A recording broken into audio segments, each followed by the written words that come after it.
Hi everyone, welcome back. We've got a brand new story to share with you, so let's begin. My name is Michael.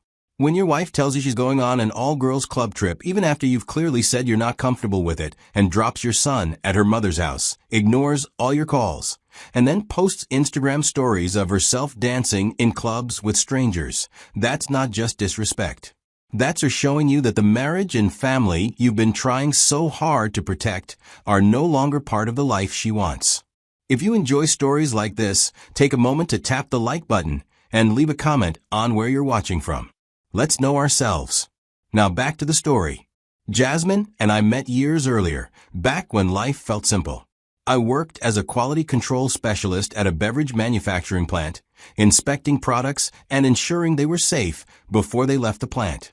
Jasmine worked as a speech therapy assistant at an elementary school, helping young kids learn to speak clearly and build confidence.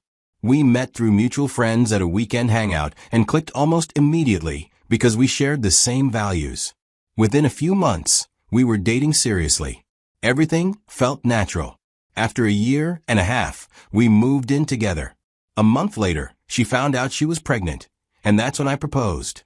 Our families were excited, and we had a traditional wedding surrounded by everyone we loved. Our son was born a few months after the wedding, a healthy, bright-eyed baby who completely changed our world. Jasmine took maternity leave and later went back to working part-time at the school, while I continued working full-time to keep us financially stable. Those early years of parenthood were tough, but we handled them together. We took turns waking up at night. We figured out routines, responsibilities, and everything in between. It felt like we were doing things right, balancing being parents while still being partners. I've always been a routine-focused person. I like stability. I like knowing what to expect for my day. I wanted our home to be calm and structured, so our son could grow up in a safe and steady environment. I worked hard to make sure our family had everything we needed. Around the 5th or 6th year of our marriage, I started noticing fundamental changes in Jasmine. At first, they were small, little things I didn't pay much attention to. But as time passed, those changes became harder and harder to ignore. She began going out with her friends much more often. Whenever I asked, she would say she needed a break from being a mom and handling the house. She'd tell me she deserved to have fun and keep her social life alive. Her clothes also changed when she went out. She started wearing short dresses, tight skirts, and low-cut tops, the kind of outfits that clearly grabbed attention. Jasmine's view about life gradually revolved around fun, freedom, and wanting to live her life. She said she felt trapped by responsibilities at home. She'd tell me she was still young, that she didn't want to feel old or boring, and that she wanted to enjoy her looks and social life while she still could. Her social media blew up, too. She posted on Instagram almost every day. Meanwhile, she barely posted anything about our home or our family anymore. Whenever I tried to talk to her about how all this made me feel, she pulled away from me even more. She stopped being physically affectionate. The small touches, hugs, and kisses we used to share became rare. Sometimes she even seemed annoyed just by me being near her. We also argued more than ever. What used to be minor disagreements suddenly turned into huge fights. She became defensive and quick to get angry. Instead of working together to solve problems, she treated every conversation like a battle. I didn't hide how uncomfortable I was. I told her I didn't like how often she went out, how revealing her clothes were, or how much she posted online. I told her it felt like she cared more about partying than about me or our child. But she pushed back every time. She said I was too traditional and too controlling. She accused me of trying to trap her at home and stop her from having fun. No matter how gently I explained my feelings, she acted like I was trying to take her freedom away. Honestly, it felt like I was losing the woman I married. This new Jasmine seemed to hate everything about being a wife and mother. I slowly realized how much her single friends were influencing her. Most of them weren't married, didn't have kids, and spent their time clubbing and partying. They flooded social media with attention-seeking posts. Jasmine kept comparing herself to them. She complained that they were out having fun while she was stuck at home. She said she didn't want to be seen as a boring married woman. She wanted to act like a single person even though she was married with a child. Every conversation turned into a power struggle. When I shared my worries, she heard rules. When she demanded freedom, I felt ignored and pushed aside. We couldn't agree on anything because, deep down, we wanted completely different lives. One evening, I came home completely worn out after a long day at work. I dropped onto the couch, trying to relax and let my mind settle. My son was on the floor playing with his toys, and Jasmine was sitting nearby, scrolling through Instagram on her phone. Out of nowhere, she mentioned that she wanted to go on a weekend girls' trip. She said a group of her friends was planning to go to Miami for 3 days. They would leave on Friday and come back Sunday night. Before she even finished explaining, I said no. It came out instantly, without me even thinking. She looked at my face, surprised by how quickly I answered. She asked why I was saying no. I told her my reasons clearly. Trips like that usually involve much drinking. Clubs are full of strangers, especially men looking for attention. It's the kind of environment where people make bad choices. Married women are often pushed by their single friends to do things they wouldn't otherwise do. A weekend in Miami with unmarried friends wasn't a safe or responsible place to be. I told her I didn't trust the environment, not her. I said our marriage and our son should matter more than partying for 3 days. Jasmine exploded right away. She shouted that she wasn't my property and deserved freedom and independence. In her words, other married women go on trips without their husbands forbidding them.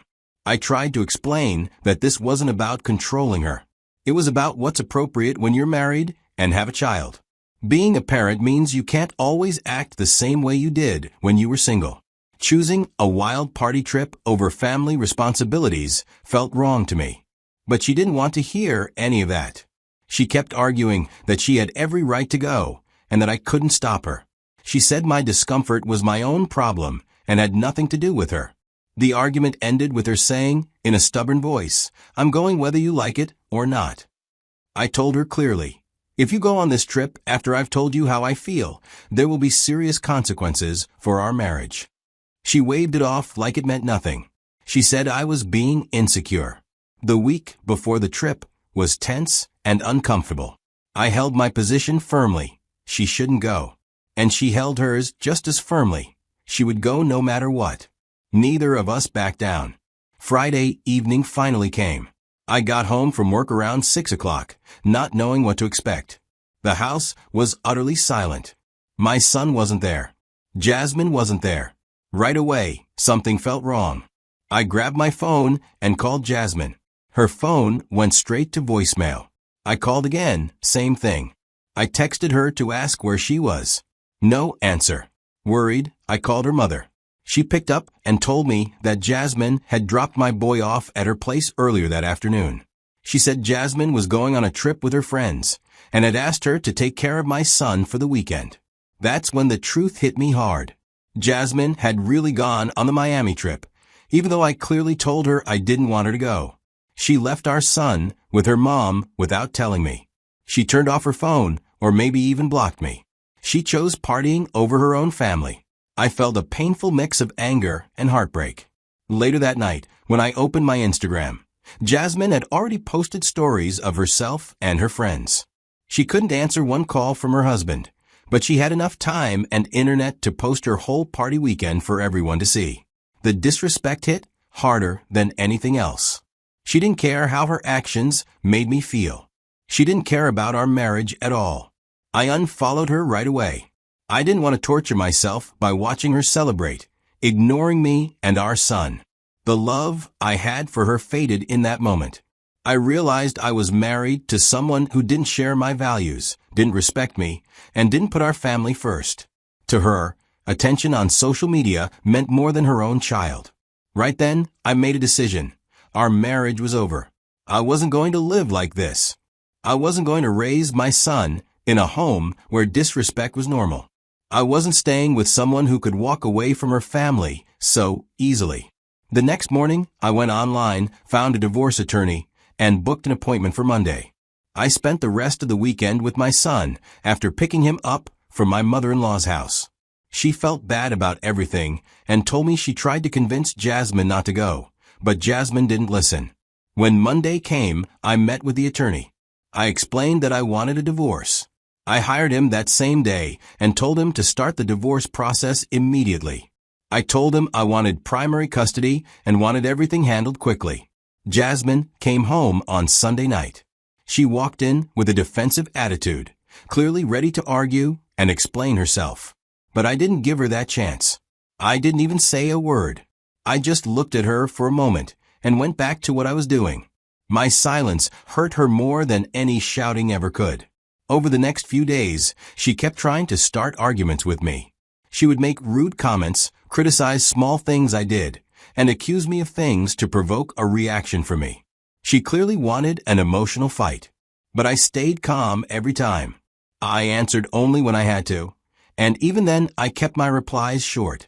I didn't raise my voice or get drawn into long conversations. I just kept my distance. When that didn't work, she switched to emotional tricks.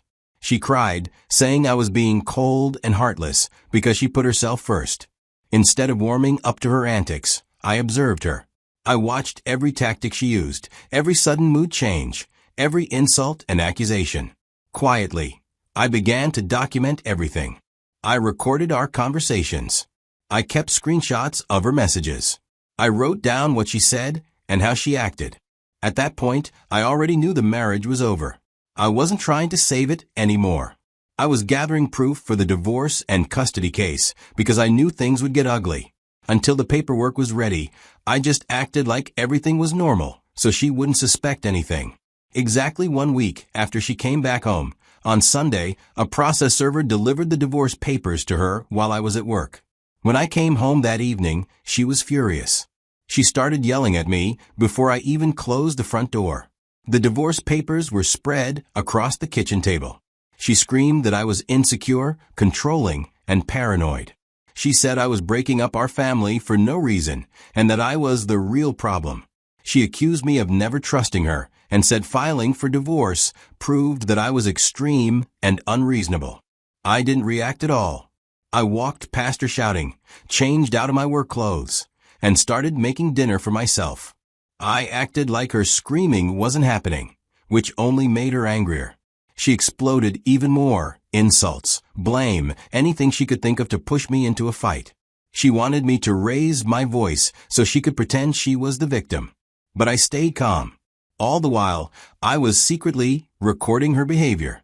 I knew all of this would matter in court. The divorce and custody case lasted about 9 months. My lawyer filed everything we needed. We built a strong case for the primary custody of our son. We used the recordings of her unstable outbursts and verbal abuse. We showed the judge her pattern of emotional ups and downs, proving she wasn't a reliable caregiver. We presented the fact that she left our son behind to go on a party trip. We showed her social media posts from Miami, clubs, drinking, and other behavior that showed no sense of responsibility. We argued that she didn't put our son first, that she cared more about nightlife and attention than being a stable, dependable mother. Her lawyer tried to make her look better, saying she was a young mom who needed breaks sometimes. They wanted to say I was controlling and that I had pushed her away. They told the court that one trip shouldn't define her. But the evidence was too strong. The judge saw everything clearly. The ruling came out strongly in my favor. I was granted primary physical custody. Jasmine got limited visitation, every other weekend plus 1 weeknight visit. The judge ordered her to move out of our home. I kept the house and full custody rights. Jasmine was devastated by the decision. She had expected something totally different, maybe even full custody. She never thought her behavior would actually cost her daily access to our son. But the court saw the same things I did. Someone who could not provide the calm, steady environment our son needed. The divorce became finalized around 11 months after I filed. All documents were signed, the marriage ended, custody was set, and finances were settled. Even after it was over, Jasmine stayed angry. She blamed me for everything. She complained to anyone who would listen about how unfair the court was and how I had ruined our family. She never once admitted her part in what happened. I stopped caring about her complaints completely. My only focus was on my son and giving him a peaceful, stable life. When everything was finally done, I didn't feel heartbroken. I felt relief. I knew I had made the right choice. I was finally free from a marriage that had been broken for a long time, and I could give my son the life he deserved. Looking back now, I understand things much better than I did back then. I learned that when someone refuses to agree on significant issues, it usually means the relationship is not right.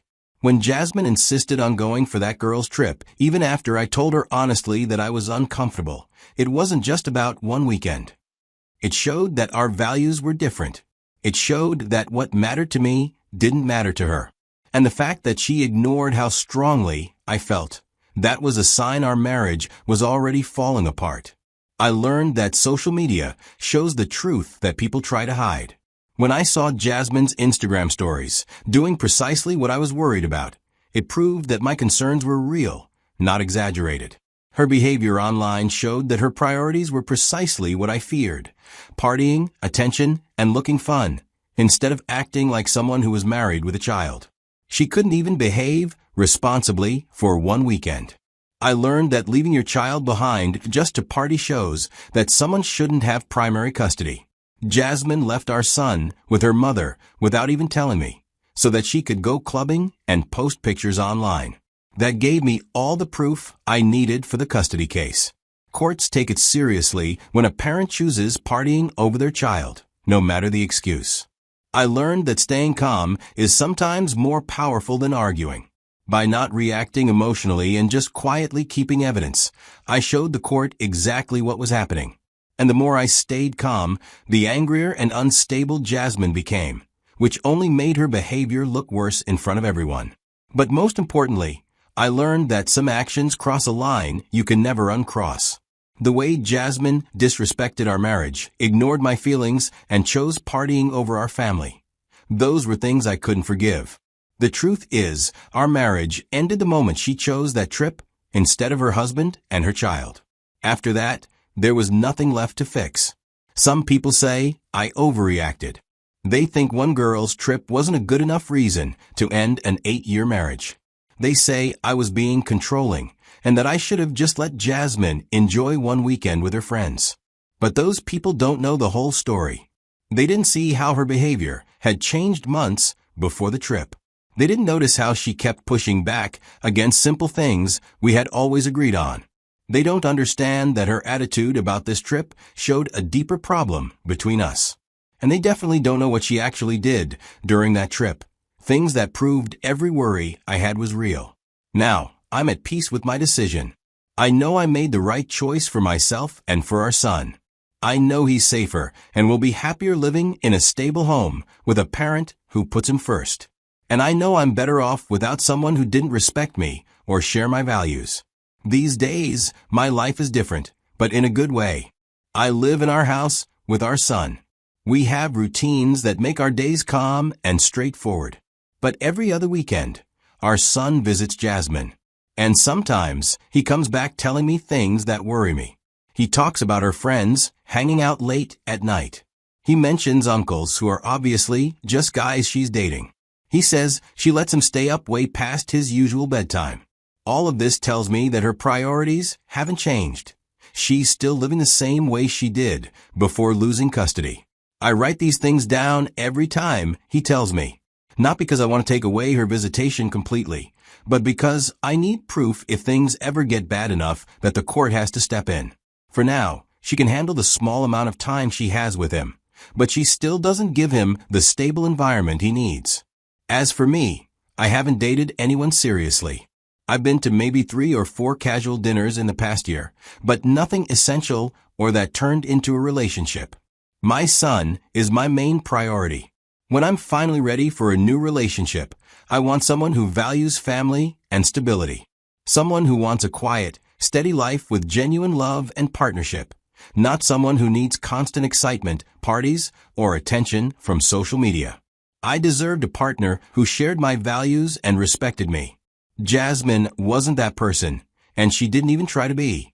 So I left. And now, I've built a better life focused on what truly matters. Thank you for watching. If you've made it this far, I appreciate you taking the time to hear this story. Now I want to hear from you. What would you have done in my situation? Drop your thoughts in the comments, share your perspective, and let's talk about it. Don't forget to like, share, and subscribe for more stories like this. See you at the next one.